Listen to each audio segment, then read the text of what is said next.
Okay, so dry needling is a skilled procedure performed by a PT. What's the second? Using filiform needles to penetrate the skin and or underlying tissues.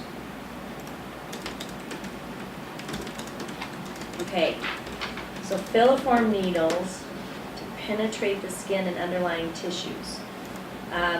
Do we want to define the tissues? Are they neuromuscular, connective, or do we just continue with the general term underlying?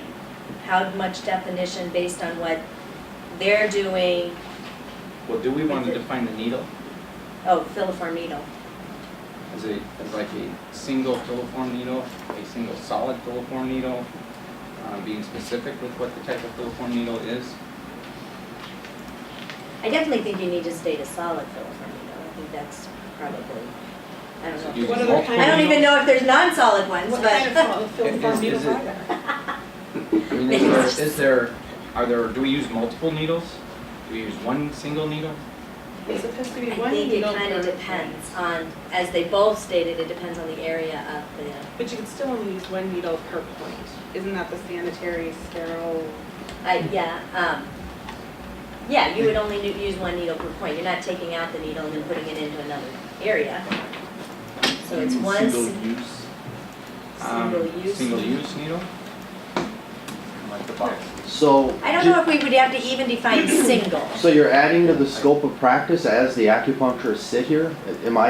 Is that what you're doing We're here? defining Defining if this the- falls within the We're scope. defining what dry needling is based on somebody.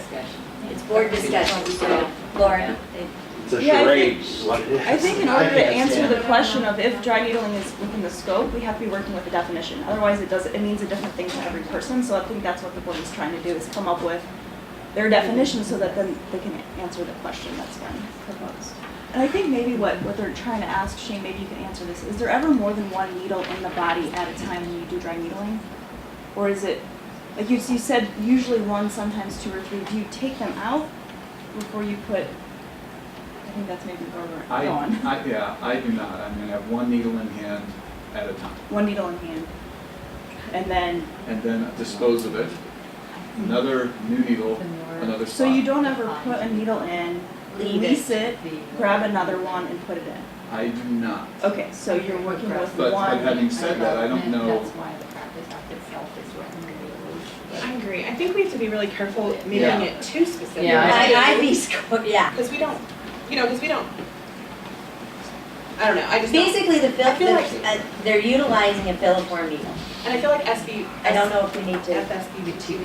I feel like they did a lot of research behind their definition, I would think. I don't feel like we. So need maybe to- not to reinvent the wheel at all, and leave it as the Read the definition definition. to me one more time.